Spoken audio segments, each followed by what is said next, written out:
اعوذ باللہ من الشیطان الرجیم بسم اللہ الرحمن الرحیم وبہ نستعین والموالات بین الاعضاء بحیث کلما فرغ من عضو شرع فی الآخر۔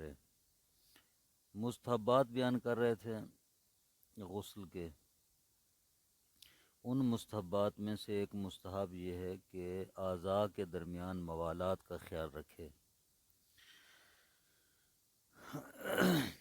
بحیث کلما فرغ من عضو، اس طرح کہ جب ایک عضو سے فارغ ہو، شرع فی الآخر، دوسرے عضو میں بعد میں شروع ہو۔ وفی غسل نفس العضو لما فیہ من المسارعۃ الخیر، اور خود عضو میں موالات کا بھی خیال کرے۔ خود عضو میں یعنی نیچے سے اوپر نہیں بلکہ اوپر سے نیچے دھوئے۔ کیوں؟ لما فیہ، دلیل یہ ہے کہ لما فیہ من المسارعۃ الخیر، کیونکہ نیکی کی طرف جلدی ہے اس میں، یعنی نیکی کی طرف جلدی کرنا۔ موالات ایک اچھی چیز ہے، مطلب نیکی ہے۔ والتحفظ من طریان المفسد، اور اس بات سے تحفظ کرنے کے لیے، بچنے کے لیے کہ کوئی مفسد یعنی مفسد وضو یا موجب حدث سرزد نہ ہو جائے، طاری نہ ہو جائے۔ موالات کہتے ہیں نا پیدر پہ یعنی بیچ میں وقفہ نہ کرے، ٹھیک ہے؟ وقفہ نہیں کرے گا جس کام میں تو ظاہر ہے اس کو جلدی انجام دے گا نا۔ اگر وقفہ کرے گا تو تاخیر ہوگی، ایک عضو دھو کر مثلا رک جائے، پھر دوسرے عضو کو جو ہے وہ دھوئے، تو ایک وقفہ آئے گا، فاصلہ آئے گا۔ اس فاصلے میں خطرہ رہتا ہے کہ ہو سکتا ہے فاصلہ زیادہ کریں تو کوئی نہ کوئی اور مفسد آ جائے گا، ممکن ہے ری خارج ہو جائے یا پیشاب کرنے بیٹھ جائے من باب المثال، تو دوبارہ اس کو جو وضو غسل حدث سرزد ہو جائے گا۔ تو ایک تو یہ بات ہے کہ کوئی مفسد طاری نہ ہو، دوسرا یہ ہے کہ نیکی کی طرف جلدی کرنے والی بات ہے، کیونکہ یہ نیکی کا کام ہے، غسل کرنا نیکی ہے، عبادت ہے، تو اس عبادت جتنا جلدی ہو جائے اتنا اچھا ہوتی ہے بات۔ فاستبقوا الخیرات، قرآن کہتا ہے کہ نیکی کی طرف سبقت کرو، مسارعت کرو، جلدی کرو، تو یہ بھی نیکی کی طرف جلدی کرنا ہوتا ہے، اگر پے در پے انجام دے، وقفہ نہ کرے اس میں تو۔ ولا تجب فی المشہور الا لعارض، مشہور قول کی بنا پر موالات واجب نہیں ہے مگر کسی عارض، کسی اور سبب کی وجہ سے ہو سکتا ہے جو وہ واجب ہو۔ قاضی کے وقت العبادت ہے، جیسا عبادت کا وقت مثلا تنگ ہے تو پھر اس کو موالات کو انجام دینا واجب ہوگا۔ عبادت کا وقت تنگ ہو تو اس وقت موالات جو ہے وہ واجب ہو جائے گی، تاکہ جلدی جلدی غسل کو انجام دے، تاکہ نماز کا وقت نکل نہ جائے۔ المشروط ہے بھئی، وہ عبادت جو غسل کے ساتھ مشروط ہے، مثلا نماز۔ وخوف فجعت الحدث المستحاضۃ، یا استحاضہ والی عورت ہے، اس کو اچانک حدث آنے کا خوف ہے، اس کو حدث آ جائے گا، خون دوبارہ اس کا شروع ہو جائے گا، تو اس وقت بھی موالات کیا ہوگی؟ واجب ہوگی۔ ونحو اس قسم کی، اور اگر اس کو کوئی مشکل پیش آنے کا خوف ہے تو وہ موالات کو انجام دینا اس وقت واجب ہوگا۔ مثال کے طور پر اس بیچارے کا چھوٹا پیشاب نہیں رکتا، یا مبتون ہوتا ہے جو پیٹ کی بیماری مریض، مثلا اس کا ریح نہیں رکتی، یا اس کو پخانہ نہیں رکتا وغیرہ، اس قسم کی مشکل ہے، تو جلدی جلدی جو ہے موالات انجام دے اور جلدی غسل کر لے، اس وقت موالات واجب ہوگی ان صورتوں میں۔ وقت تجب بالنظر لأنه راجح، اور کبھی کبھی یہ موالات نظر اور منت کی وجہ سے بھی واجب ہو جائے گی۔ کیوں؟ لأنه راجح، چونکہ یہ راجح امر ہے۔ منت وہی ہوتی ہے جو امر راجح ہو، یعنی جس کا انجام دینا اچھا ہو، بہتر ہو، منت اسی کی مانی جا سکتی ہے۔ تو یہ موالات چونکہ بہتر عمل ہے، اچھا عمل ہے، تو اس لیے اس کی منت بھی ہو سکتی ہے۔ اگر منت مان لے گا کہ موالات کے ساتھ غسل کروں گا تو پھر موالات واجب ہو جائیں گی۔ وَنَقْضُ الْمَرْأَةِ الضَّفَائِرَ جَمْعُ ضَفِيرَةٍ، مستحب ہے کہ عورت بالوں کے جوڑے کو کھول لے۔ وہ گٹھی سی بالوں کی بناتی ہیں، بالوں کو اکٹھا کر کے خواتین، اس کو کھولنا مستحب ہے۔ ضفائر ضفیرہ تو ان کی جمع ہے۔ غسل کے وقت بالوں کے جوڑے کو کھولے، مستحب ہے۔ وَهِيَ الْعَقِيصَةُ الْمَجْدُولَةُ مِنَ الشَّعْرِ، وہ عقیصہ وہ گرہ ہوتی ہے، یعنی ضفائر ضفیرہ کی وہ تشریح کر رہے ہیں کہ ضفیرہ وہ گرہ ہوتی ہے جو بالوں کو لپیٹ کر بنائی جاتی ہے۔ وَخَصَّ الْمَرْأَةَ لِأَنَّهَا مورد النَّص، جناب مصنف نے صرف عورت کا ذکر کیا ہے کہ عورت بالوں کے جوڑے کو کھولے، مرد کی بات نہیں کی۔ مرد بھی تو ایسے باندھ سکتے ہیں نا، مردوں کی بھی تو اس دور زمانے میں تو زیادہ رواج ہے بڑے بڑے بال رکھنے کا اور جوڑے باندھنے کا بھی ہے رواج۔ تو لیکن مصنف نے صرف عورت کا ذکر کیا کہ عورت جو ہے وہ بالوں کے جوڑے کو کھولے۔ اگر مرد اس طرح ہو تو اس کو بھی تو کھولنا چاہیے نا، اس کے لیے بھی کھولنا چاہیے، حکم اس کے لیے بھی یہی ہے۔ لیکن یہاں پر مصنف نے کیوں صرف عورت کا تذکرہ کیا ہے؟ کہتے ہیں لِأَنَّهَا مورد النَّص، چونکہ مورد نص یہی عورت تھی، نص میں صرف عورت کا ذکر ہوا ہے، تو مصنف نے بھی اسی نص کی اتباع کرتے ہوئے صرف عورت کا ذکر کیا، مرد کا ذکر نہیں کیا۔ الا فالرجل کذالک، وگرنہ مرد کے لیے بھی یہی حکم ہے کہ مرد بھی بال اگر بندھے ہوئے ہیں، اس کا جوڑا ہے تو اس کو کھولے۔ لأن الواجب غسل البشرة دون الشعر، کیونکہ واجب جو ہے وہ چمڑے تک، جلد تک پانی پہنچانا واجب ہے، دھونا، جلد کو دھونا واجب ہے، بالوں کو دھونا واجب نہیں ہے۔ انما استحب النقض للاستظہار والنص، تو پھر اگر بالوں کو دھونا واجب نہیں ہے، جلد کو دھونا واجب ہے، تو پھر اس نقیصے کو کھولنے کی کیا ضرورت تھی؟ اس جوڑے کو کھولنے کی کیا ہے؟ کہتے ہیں وہ اس لیے کھولنا مستحب قرار دیا گیا ہے تاکہ یقین ہو جائے کہ پانی جلد تک پہنچ گیا، للاستظہار، تاکہ یقین ہو جائے اس کو کہ پانی جلد تک پہنچا ہے۔ وہ نس، اور نس میں بھی یہ بات وارد ہوئی ہے کہ وہ بالوں کے جوڑے کو، گٹھے کو کھول دے۔ وَتَسْلِيسُ الْغَسْلِ لِكُلِّ عُضْوٍ مِّنْ أَعْضَاءِ الْبَدَنِ ثَلَاثَةً، مستحب ہے کہ 3 مرتبہ دھوئے اعضائے بدن کے میں سے ہر عضو کو، 3 عضو ہیں، تینوں اعضاء میں سے ہر عضو کو 3 مرتبہ دھوئے۔ کل بتایا تھا 3 عضو ہیں غسل میں بدن کے، سر اور گردن ایک عضو ہے، دائیں طرف کندھے سے لے کر پاؤں کے انگوٹھے تک دوسری طرف ہے، اور اس طرح بائیں طرف بھی ایسے ہی، یہ تیسری طرف ہو جائے گی۔ بین یغسل ثلاث مرات، یعنی ہر ایک کو 3 مرتبہ دھوئے۔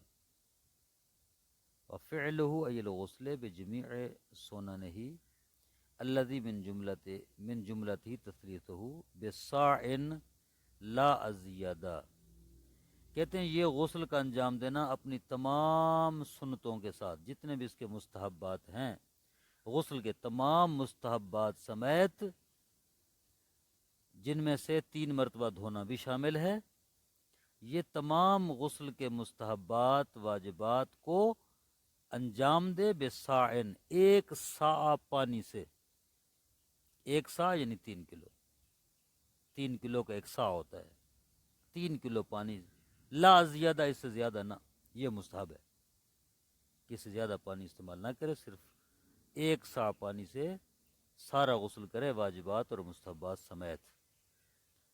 وقد روی عن النبی صلی اللہ علیہ وآلہ وسلم انہ قال، صاع 3 کلو، 3 کلو پانی کو سا کہتے ہیں، جیسے مثلا 40 کلو کا من کہتے ہیں، ٹھیک ہے، اور 5 کلو کو دھڑا کہا جاتا ہے یا دھڑی کہتے ہیں وغیرہ. یہ بھی ایک پیمانہ ہے، سا 3 کلو کے برابر ہے، 3 کلو کو سا کہا جاتا ہے. نبی اکرم صلی اللہ علیہ وآلہ وسلم سے روایت ہے انہ قال، فرماتے ہیں وضوء بمدن، وضو ایک مد کے ذریعے کیا جانا چاہیے. مد کسے کہتے ہیں؟ مد 14 چھٹانکیں مد کہا جاتا ہے، 14 چھٹانک کو مد کہا جاتا ہے. چھٹانک ہوتی ہے نا، 1 کلو میں کتنی چھٹانکیں ہوتی ہیں؟ 1 کلو میں 14، کتنی چھٹانکیں ہوتی ہیں؟ بس جتنی بھی ہوتی ہیں، بہرحال 14 چھٹانکوں کو مد کہتے ہیں. والغسل بساعن، اور غسل ایک سا کے ذریعے ہو 3 کلو کے ساتھ. پھر فرماتے ہیں پاک پیغمبر کہ وَسَيَأْتِي أَقْوَامٌ بَعْدِي يَسْتَقِلُّونَ ذَلِكَ، میرے بعد کچھ اقوام آئیں گی جو اس مقدار کو کم سمجھیں گے. ٹھیک ہے، وہ اب ہم ہیں. موٹر کا بٹن آن کرتے ہیں، بس پھر جب تک مکمل نہیں ہو جاتا نہانا، موٹر چلتی ہی رہتی ہے، کئی من پانی جو ہے وہ استعمال ہو جاتے ہیں. اور واقعاً یہی ہے کہ 14 چھٹاک سے کون جو ہے وہ وضو کرتا ہے؟ اب کوئی نہیں کرتا. ٹوٹی کھولتے ہیں وضو کے لیے تو کھلی رہتی ہے. فَأُولَٰئِکَ عَلَىٰ خِلَافِ سُنَّتِي، یہ لوگ جس مقدار کو کم سمجھیں گے یہ میری سنت کے برعکس ہیں.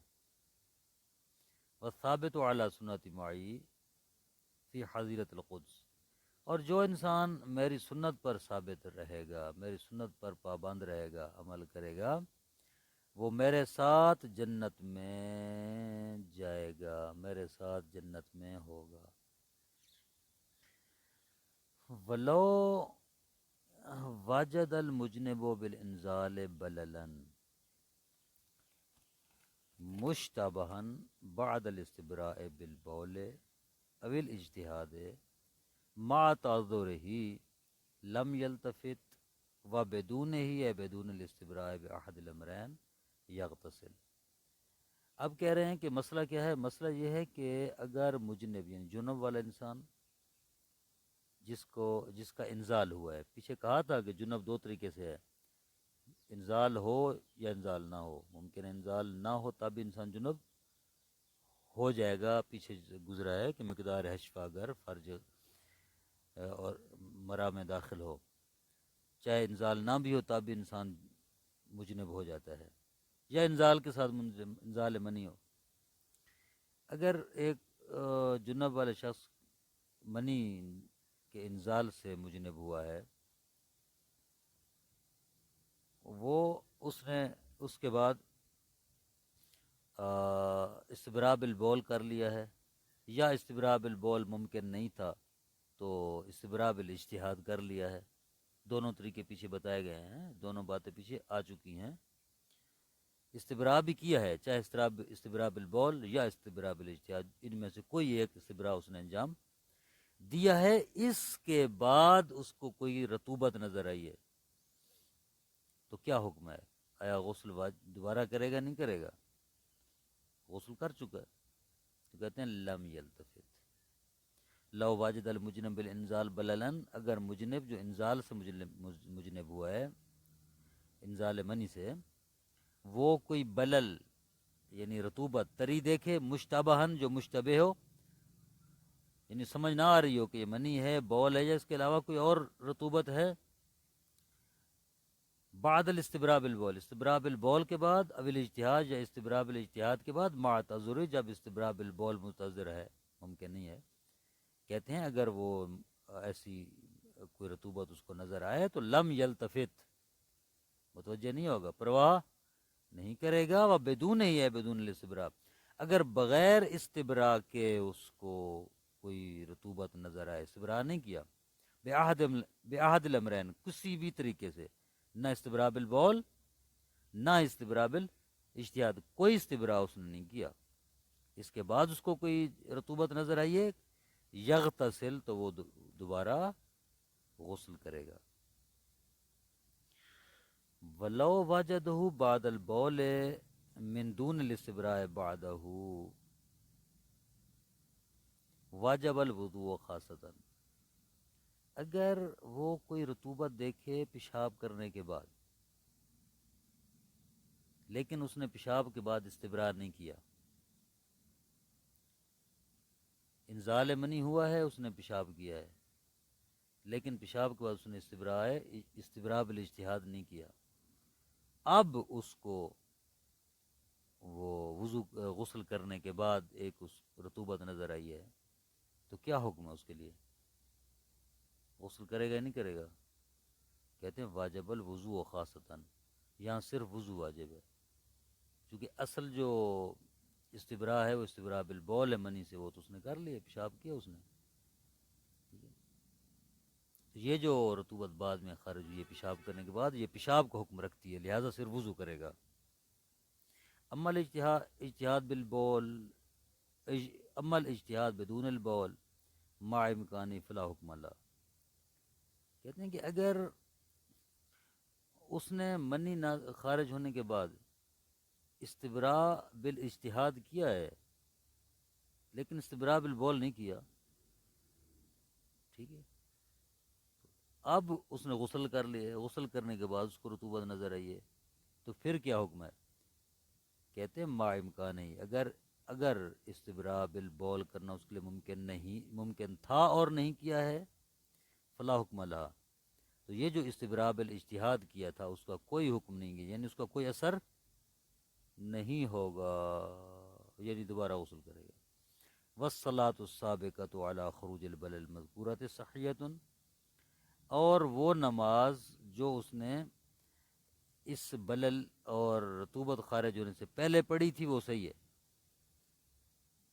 لارتفاع حکم سابق، کیوں؟ اس لیے کہ پہلا حکم تو مرتفع ہو چکا تھا، ختم ہو چکا تھا، کیونکہ ایک بار اس نے جو حدث کیا ہے، حدث کے بعد اس نے طہارت بھی کی ہے، اب دوبارہ یہ حدث آیا تو یہ حکم دوبارہ ہوگا، پہلا حکم نہیں ہے۔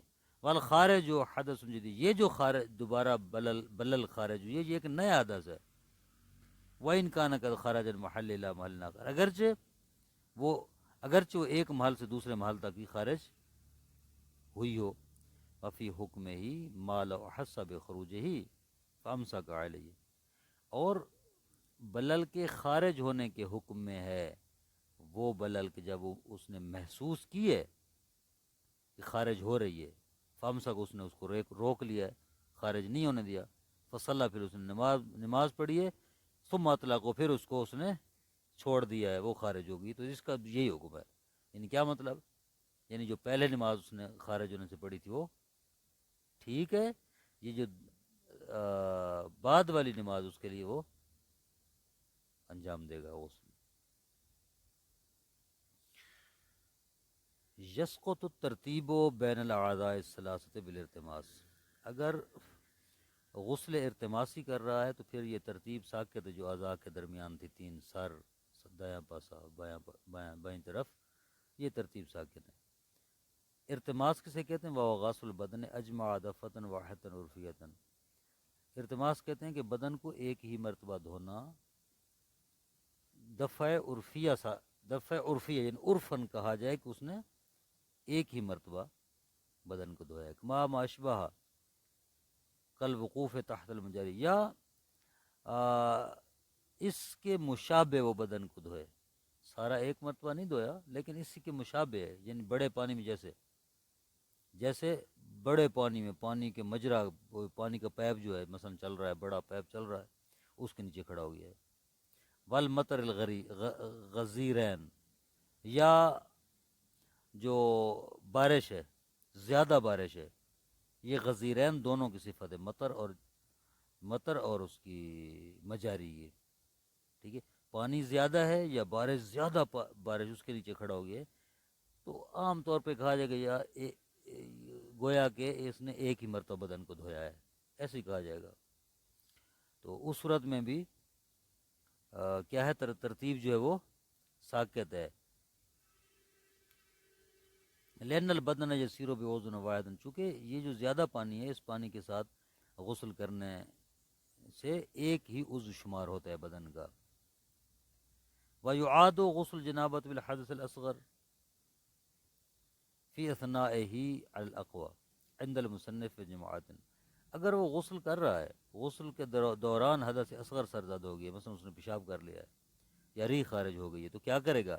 کہتے ہیں یعاد غسل الجنابت، غسل جنابت دوبارہ کرے گا، بالحدث الاصغر، حدث اصغر کی وجہ سے، فی اثناء غسل کے دوران، الاقوى اقوى قول کی بنا پر، عند المصنف مصنف کے نزدیک اور ایک جماعت کے نزدیک، وقیلا ایک قول ہے لا اثر لو مطلقاً، مطلقاً اس کا کوئی اثر نہیں ہے، نہ دوبارہ غسل کرنا ہے نہ کوئی اور حکم ہے، کوئی اثر نہیں، بے شک وضو غسل کے دوران اس سے حدث اصغر سرزد ہوگی، مثلا پیشاب اس نے کر لیا ہے تو اس کا کوئی اثر نہیں ہے، اس کا غسل ٹھیک ہے، وہ کرتا جائے آگے۔